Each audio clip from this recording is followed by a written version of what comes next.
Sigma is an absolute powerhouse. He's one of the most misunderstood heroes, which is why in today's GameLeap guide, you'll be learning everything that you need to know to master this amazing hero. My name is Agonius, I'm a multi-season Grandmaster player, and I can't wait to show you all the neat tips and tricks that you can abuse on Sigma in order to climb the ranks fast. Visit our website GameLeap.com for hundreds of guides organized into courses helping you learn every hero from Genji and Hanzo to Sombra and much, much more. We have a special 25% discount for you today. Click on the link to get your full membership today for just a few dollars. See you on the inside. For starters, Experimental Barrier is an extremely flexible tool. However, just like any other shield tanks, managing your shield health and only using it when needed is crucial to winning shield battles.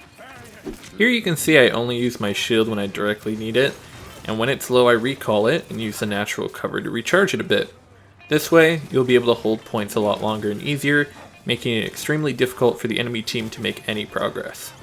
If the enemy team has a Sigma, it's only really a matter of who can sustain their shield the longest. Another thing to avoid with his Experimental Barrier as well are placing what I call dead shields. What this means is putting a shield down with no real purpose can lead it to taking a lot of unnecessary damage, or just forgetting to recall a shield while you're repositioning yourself and you aren't benefiting from. Sigma only has 1500 health on his barrier, so how good of a Sig player you are is determined by how well you can conserve shield without putting you or your team at too great a risk. If you're playing Sigma with an Orisa, you don't need to have your shield directly with hers all of the time. Orisa is able to sustain shield uptime much easier, since hers is only cooldown based. What you can do instead is when her shield breaks in between cooldowns, you can use your own and recall it once she puts another one down. On top of that, you can also use your shield to break the line of sight of enemy supports while her shield is up, or even place it to block the line of sight of Widowmaker or Hanzo. Your shield can also be recalled and deployed almost instantly, so use this reactively to block ultimates like McCree's Deadeye. Additionally, you can bait out a lot of abilities by recalling your shield and putting it back up immediately. For example, here you can see I block Sigma's accretion by baiting it out and then just putting up my shield, because I know he's going to do it. With Zarya, I see a lot of players use Kinetic Grasp when they get bubbled by Zarya, which doesn't really benefit either of you. Try to use your Kinetic Grasp after your Zarya has already exhausted her projected barrier if you need to. When your Zarya calls out a bubble or bubbles you, make sure to drop your shield as fast as possible and immediately put it back up after the effect ends. This way you can get your Zarya some charge all while still maintaining your shield uptime. Make sure to play carefully when using Gravitic Flux, since you can still be stunned or killed and cancel it at the start of the cast. However, as soon as you lift them up with your ultimate, even if you do get stunned or killed out of it, the effect will still persist without you. Against a Wrecking Ball, use your accretion sparingly and try to save it if possible, since you should look to use it on him when he lands with Pile Driver. As soon as you see him descent, use your accretion as your team can potentially get a kill out of it, and at the same time you're protecting your teammates from dying to the follow-up damage. On top of that, if you need to clear Wrecking Ball's mines, you can just push your shield through them. With Pirate Ship, you should still always run an Orisa. Although Sigma is a shield tank, unlike Rein and Orisa, his shield remains stationary even if the payload moves. Instead, you can play Sigma more like an off-tank with an Orisa protecting the Bastion on the payload. Additionally, you can use Sigma's shield to protect the Bastion in between of Orisa's shields. Since you have so much flexibility with your shield, don't be afraid to create space aggressively with it. Move your shield in the direction you're moving to create space aggressively, or retreat with your team safely. Against an Orisa Roadhog, you can actually block Hog's Hook with Kinetic Grasp when you get halted into the air, so be sure to save it to waste their pulled pork combo. Now, make sure to save your accretion for enemy ultimates you know are coming soon, like Reaper's Death Blossom or Pharah's Barrage. And alternatively, you can save Kinetic Grasp since it lasts roughly the same duration as those ultimates if you'd prefer. For Pharah's Barrage specifically, you can even use your shield to make her eliminate herself. Some interesting mechanical things to note on accretion is that your stun duration is actually based on how far away you hit someone with it, up to a maximum of 5 seconds. And on top of that, you can knock a Bastion out of his turret mode or Wrecking Ball out of his roll with it, since it applies a knockdown effect instead of a stun. Also, fun fact, if you use Graphitic Flux on top of the point after overtime has been running long enough, you can actually forcefully raise enemies above the point's range and either capture it or burn out the overtime wick. As you can see, there's so many flexible possibilities with this hero that make him a fantastic addition to the tank roster, and I could very much see him be able to be both an off tank or a main tank depending on who you run alongside him. On this game of Junkertown on Attack, I run Sigma along Orisa, where I put several tips discussed into practice. Starting off, to make sure my Bastion gets on point, I put my shield out until Orisa can set hers down. For Pirate Ship, you always want to play with the payload at the beginning, since if your first push goes well, it's very easy to snowball to the third point. Whenever Orisa's shield goes down, I make sure to keep our Bastion safe with Experimental Barrier until she can put her shield down once again. Sigma can still synergize with Orisa, much like Roadhog, since you can still combo Accretion or your primary fire to Orisa's Halt pulls, but you also have the flexibility of covering more areas with your shield when you need to. Despite his shield being relatively weak against Bastion, the rest of Sigma's kit is actually really strong against him, since you can absorb his fire with Kinetic Grasp and take him out of turret mode with Accretion. And on top of that, your ultimate is just as effective as a Graviton Surge on a grouped up Bastion bunker.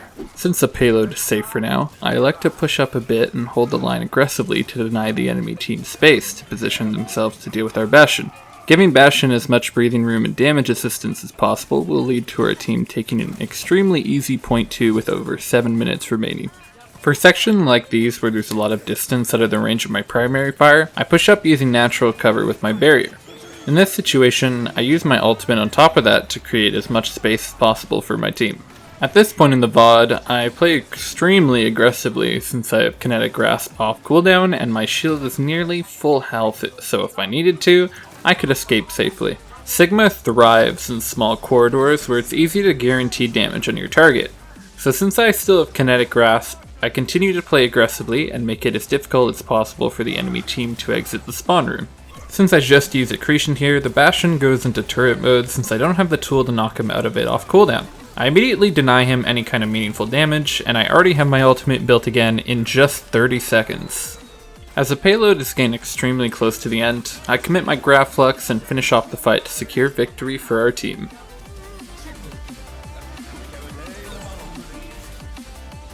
That match was a pretty normal style of play for Sigma, where you use the flexibility of his shield to aggressively take space. However, with his Mage Bruiser style of kit, there's actually a few ways that you can play him in unorthodox ways as well. Let's take a look at an example of using game sense to create opportunity in a creative way. In this game, I'm running with an Orisa as the primary tank once again. As I've established before, when you play with an Orisa, you should be looking to most of the time play with their shield and replace it with your own when hers goes down. However, for this match, I specifically take advantage of Sigma's kit and use him a bit more like you would a Roadhog, by looking at angles safely from the sidelines and trying to create opportunities for my team. So, starting from this point, my Orisa is dead, and I'm still safely trying to find an opportunity to get a pick or create space for my team. Here, I notice a Junkrat out of position, so I shield myself and try to predict his movement to land Accretion and punish him for overextending. Okay, so I just got a pick and my Orisa is back now, so normally here's where I would recommend is just push with your Orisa. However, I see the enemy team only has a Sigma as their main tank.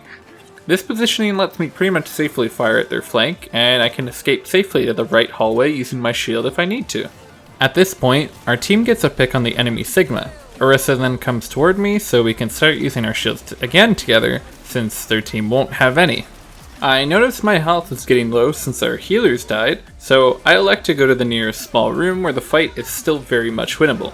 Since the area is small, it's very easy to land my primary fire and abilities, taking this Moira out and even the fully charged Symmetra. Now that I'm back at full health, there's only a Zarya, Junkrat, and a Zenyatta left. Zarya was out of position from chasing our team and is the biggest threat still alive. Since I see she's almost at half health, I use my ult to eliminate her before she can get to the safety of the Sigma shield. With Zarya eliminated and my teammates coming back from spawn, we can clean up the point and capture it safely. For the rest of the match, I played with our Orisa and swapped shields, but we were still only able to make 33% in capture progress on the point until our very last fight. Instead of going main with the Orisa, I opt to go and try and set up a combo with our soldier to create space through the choke, since there's barely enough time to play the shield battle. Here I use my ultimate to raise enemies into the air for our soldier to use his tactical visor, and secure the victory on Paris for our team.